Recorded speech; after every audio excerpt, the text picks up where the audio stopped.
Prier pour Monsieur Aubu. Prions. Notre Dieu, nous te remercions parce que tu as permis à Noël de préparer ce message pour nous ce matin.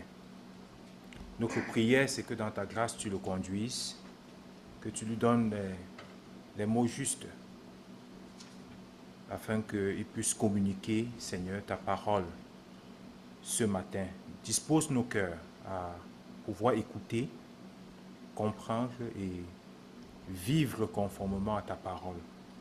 Au nom de Jésus, nous te supplions, Seigneur, que tu sois avec lui. Amen. Alors ce matin, on continue notre étude dans l'Épître aux Romains, le problème de l'incrédulité d'Israël, Romains 10, 14 à 21. Alors, l'introduction.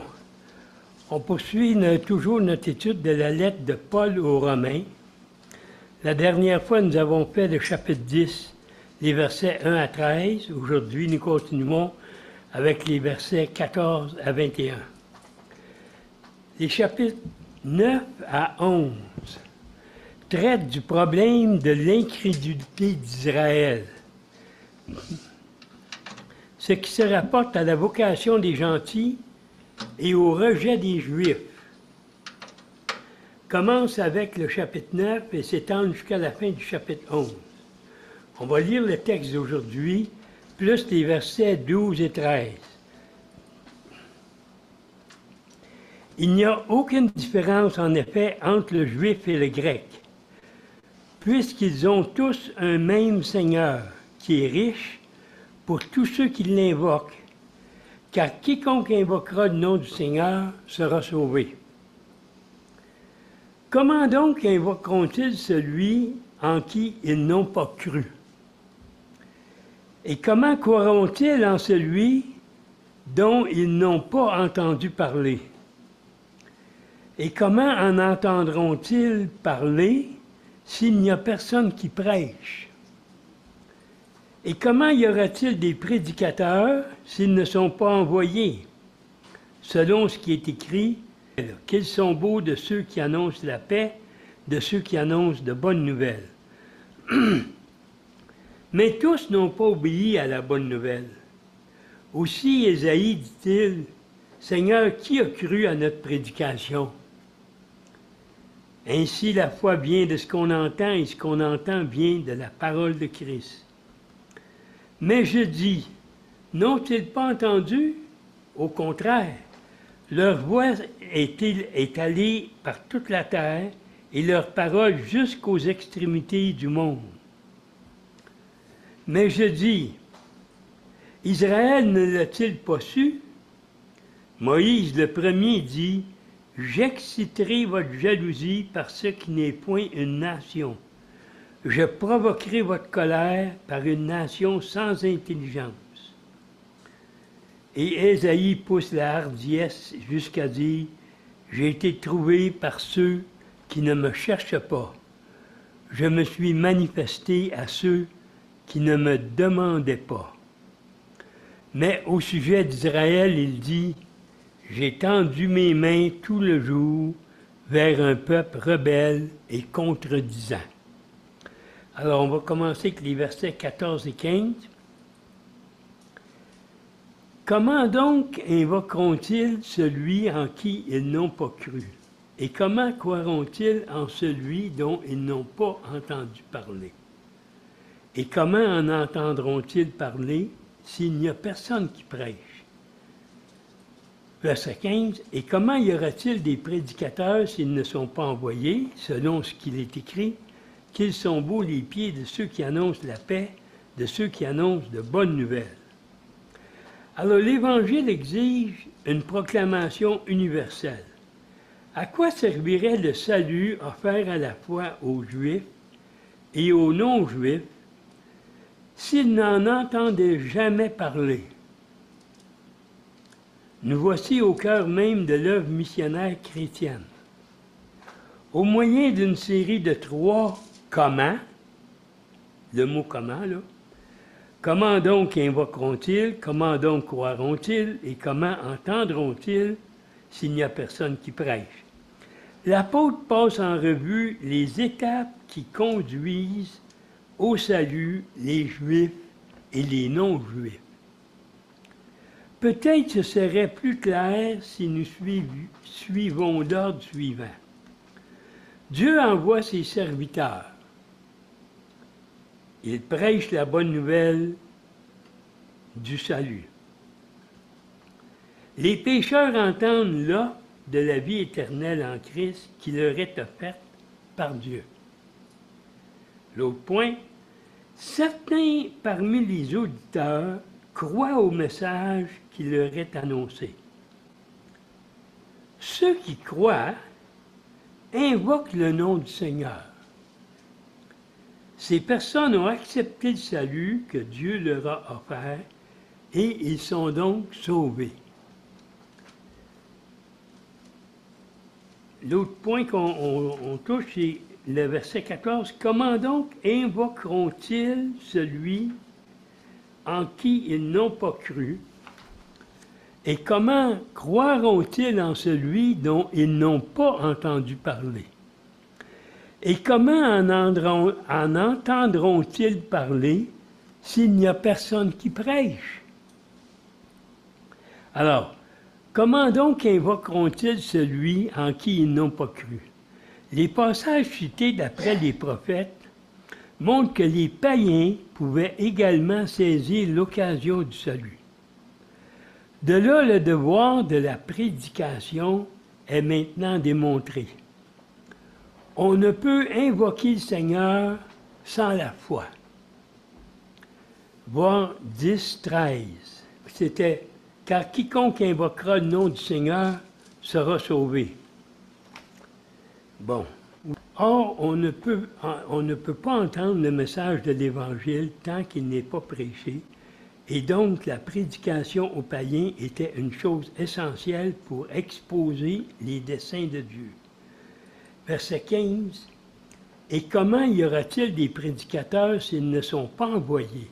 Selon qu'il est écrit, qu'ils sont beaux les pieds de ceux qui annoncent la paix, de ceux qui annoncent de bonnes nouvelles. Dieu est celui qui envoie, nous sommes ceux qui sont envoyés. Que faisons-nous à cet égard? Avons-nous les beaux pieds qu'Ésaïe attribuait à celui qui apportait la bonne nouvelle? Les bonnes nouvelles, Ésaïe 52, 7. Qu'ils sont beaux sur les montagnes, les pieds de celui qui apporte de bonnes nouvelles, qui publie la paix. De celui qui apporte de bonnes nouvelles, qui publie la paix.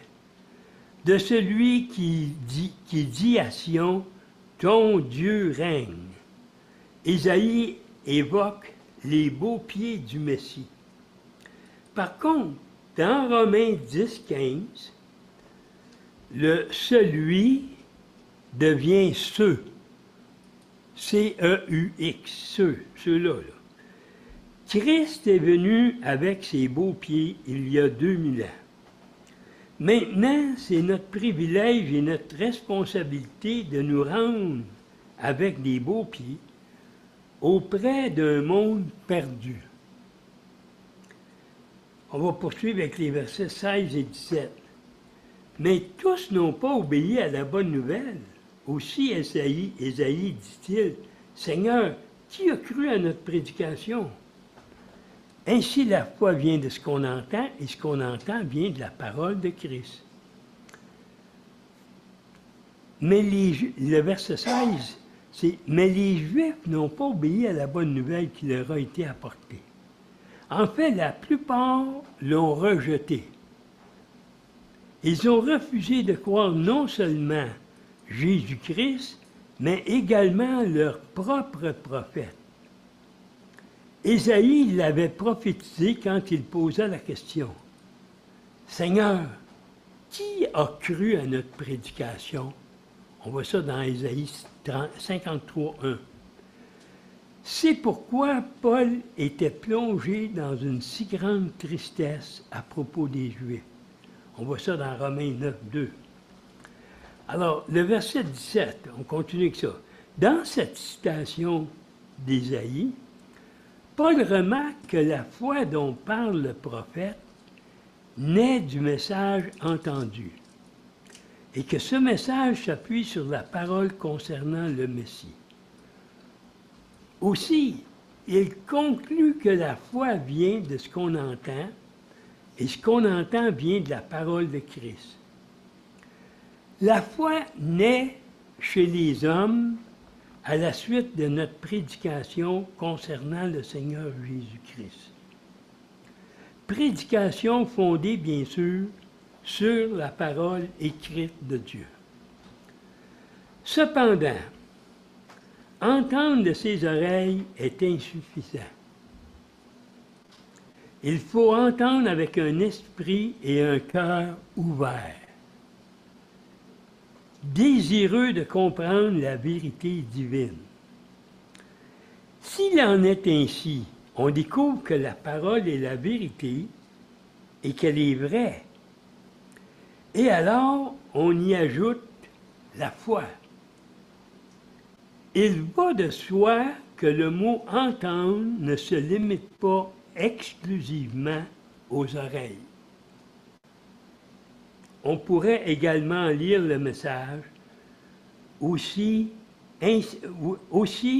entendre signifie recevoir la parole par n'importe quel moyen. Tu la reçois. » On va continuer avec les versets 18 et 19. 18. « Mais je dis, n'ont-ils pas entendu? Au contraire, leur voix est allée par toute la terre et leur parole jusqu'aux extrémités du monde. » Alors, où se situe la difficulté? Les Juifs, comme les païens, n'ont-ils pas entendu prêcher l'Évangile? Oui, ils ont entendu l'Évangile et, pour le démontrer, Paul paraphrase les paroles du psaume 19,5. Il dit, au contraire, leur voix est allée par toute la terre et leur parole jusqu'aux extrémités du monde.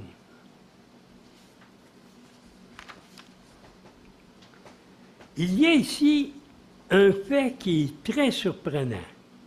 Ces paroles du psaume 19 ne concernent pas l'Évangile, mais décrivent le témoignage universel du soleil, de la lune et des étoiles à la gloire de Dieu. Cependant, ainsi que déjà mentionné, Paul les emprunte et affirme qu'elles sont également vraies de la proclamation universelle de l'Évangile à son époque. Par l'inspiration du Saint-Esprit, Paul prend souvent un passage de l'Ancien Testament pour l'appliquer d'une façon très différente. Le même esprit qui donna les paroles à l'origine a parfaitement le droit de leur conférer plus tard une nouvelle application. Nous avons vu quelque chose de semblable dans l'étude du verset 8 qui faisait mention du texte de Deutéronome 30, 12 à 13. Mais je dis, Israël ne l'a-t-il pas su? Moïse le premier dit, j'exciterai votre jalousie par ce qui n'est point une nation. Je provoquerai votre colère par une nation sans intelligence. L'appel adressé aux païens et le rejet de l'Évangile par la majorité des Juifs n'aurait pas dû surprendre la nation d'Israël, car ses propres Écritures le prédisaient. Ainsi Dieu les avertit qu'il exciterait la jalousie d'Israël par ce qui n'est pas une nation. Entre parenthèses, le mot nation ici, ça veut dire les païens. et sa colère par une nation sans intelligence et idolâtre, Deutéronome 32, 21, c'est écrit, « Ils ont excité ma jalousie par ce qui n'est point Dieu. Ils m'ont irrité par leurs vaines idoles, et moi j'exciterai leur jalousie par ce qui n'est point un peuple. Je les irriterai par une nation insensée. » Alors on va terminer avec le chapitre 10 par l'étude des versets 20 et 21. Et Isaïe pousse la hardiesse jusqu'à dire, « J'ai été trouvé par ceux qui ne me cherchent pas, je me suis manifesté à ceux qui ne me demandaient pas. » Mais au sujet d'Israël, il dit, « J'ai tendu mes mains tout le jour vers un peuple rebelle et contredisant. » Dans les deux derniers versets 20 et 21, Paul montre le contraste entre le comportement des païens et celui des Juifs. Dans un langage encore plus audacieux, Isaïe cite le Seigneur comme se laissant trouver par les païens qui ne le cherchent pas vraiment et se manifestant à ceux qui ne le demandaient pas. Isaïe 65:1. Il dit, « J'ai exaucé ceux qui ne demandaient rien et je me suis laissé trouver par ceux qui ne me cherchaient pas. J'ai dit, me voici, à une nation qui ne s'appelait pas de mon nom. » Dans l'ensemble, les païens ne cherchaient pas Dieu, mais se contentaient de leur religion païenne. Néanmoins, quand ils entendirent l'Évangile, un grand nombre l'acceptèrent. Proportionnellement, ils furent plus nombreux à croire que les Juifs. En contraste, le tableau des païens venant en grand nombre à l'Éternel, Ésaïe représente le Seigneur comme tendant les mains vers la nation d'Israël, mais se heurtant à la désobéissance et à un refus obstiné. On voit ça dans Ésaïe 65, 2 et 3. « J'ai tendu mes mains tous les jours vers un peuple rebelle, qui marche dans une mauvaise voie au gré de ses pensées. Un peuple qui ne cesse de m'irriter en face, sacrifiant dans les jardins et brûlant de l'encens sur les briques. » Dieu voulait que son peuple, les Juifs, les descendants d'Abraham, se tournent vers lui, se repentent et reviennent à lui. Mais ce peuple n'a pas accepté l'appel que Dieu et a continué à l'irriter. Après avoir crucifié le Fils de Dieu, un petit reste seulement s'est converti, et ce sont eux qui ont répandu la bonne nouvelle du salut aux païens. Ça termine notre enseignement de ce matin. C'est un texte qui est triste à lire, là, Ça te blesse quand tu entends ça, là. Tu te dis, mais comment est-ce qu'ils ont pu faire ça? De notre côté, nous autres, on vit ici. On a la Bible. Souvent, on est né dans des familles chrétiennes, tu sais, mais on entend parler du Seigneur tout jeune, puis ainsi de suite. Mais notre société, souvent, est très corrompue pareil. Tu sais?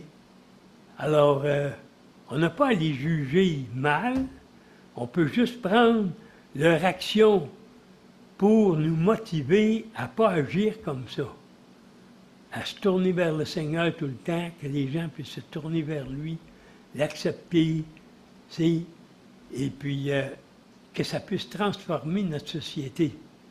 Mais c'est pas toujours de même. Alors, je vais terminer par une prière. Seigneur, on voit dans ce texte de ce matin combien tu as été repoussé par ton peuple. Ils t'ont repoussé complètement, ils t'ont mis dehors, comme on dirait, nous. Et puis, pourtant, tu les aimais, tu faisais partie de ce peuple toi-même, tu étais un Juif, et puis ils t'ont méprisé pour finalement, tu as été mis à mort. Seigneur, c'est pas eux-mêmes qui t'ont mis à mort, c'est les Romains, mais peu importe. T'sais. Seigneur, ça nous prouve comment est-ce qu'on doit essayer de réagir à ça. S'attacher à ta parole, s'attacher à toi, à ce que tu nous demandes, que ça devienne, que ça fasse partie de notre vie. Seigneur, si on évaluait combien de temps on passe à s'amuser, à écouter la télévision, à lire toutes sortes d'affaires, des films, et ainsi de suite, qui n'ont aucun rapport avec toi, ben, c'est pas trop bon pour nous, ça. Loin de là. C'est le contraire. Seigneur, aide-nous à marcher avec toi, à s'attacher à toi constamment, Seigneur. Que notre vie soit pour toi. Parce que c'est ça que... C'est tout ce qu'on peut te donner. C'est vivre pour toi, Seigneur. Alors, merci pour ta parole.